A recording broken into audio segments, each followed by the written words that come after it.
What is the best marketing tactic? Like, what is the one marketing tactic that you're going to do and it's going to lead to just a ton of clients? That's what we're going to talk about today on the Action Chat.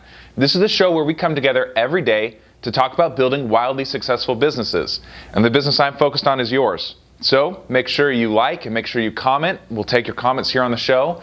And also, please hit that subscribe button. The answer I'm going to give you is going to disappoint you. I'm going to just preface that because there is no magic bullet marketing tactic, right? The truth of the matter is there's a million different marketing tactics out there and most of them work.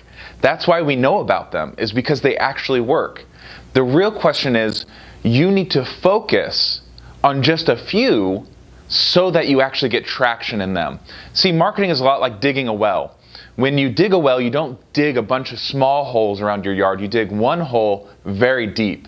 And my parents actually live out in the country and they have a well. Their well is about the size of a softball, but it goes deep, deep, deep until it hits water. And your marketing is the same way. You don't have to do a ton of marketing. You have to do a few marketing tactics, but master them. Get a real depth in them, right?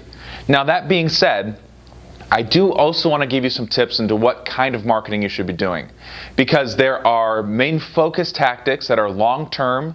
Like, these are the tactics that take a lot of time, a lot of effort, but also get you a lot of clients.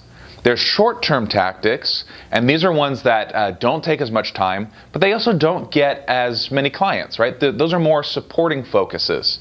And then the last thing I want to talk about is doing what I classify as public relations. And if you're a purist PR person, you might disagree with me because you're going to say, no, it's got to be just media relations. But I'm going to say PR is anything that manages other people's opinions of you, whether that be writing, video, or audio, right? And in particular, we're talking about blogs, YouTube, where we are, and podcasting. So first, let's talk about those main focus, really deep ones. Those are things like speaking, networking, things that you have to put a lot of time into but can result in a lot of clients. Are you doing any of those? You want to make sure you have at least one of those main focuses that you're really doing. A supporting focus would be something like social media, right? Something that you can do along with your supporting or with your main focus that supports it, that helps it. It doesn't take as much time, but it also doesn't get you as many results.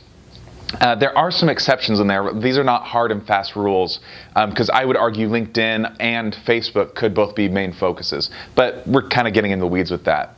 And then the last thing with that PR, look, you've got those three options for you: blogs, YouTube, podcasting. The real question is, do you want to do your own or do you want to do someone else's audience? You want to be guests on other people's shows. And that one is really important because that's the long-term game. You get really good brand recognition, you get really good opinion leadership when you do that PR work, so don't count that one out. But if I had to push you towards marketing, that's the mix of the three things I'd have you do. Okay, so here's your challenge. Audit your marketing. Make sure you're doing one of each of those things, and make sure you're not doing a million things. Do just three. Until next time, take some fast, focused, imperfect action. My name is Severinsen, and I got your back. I believe in you. This was the Action Chat.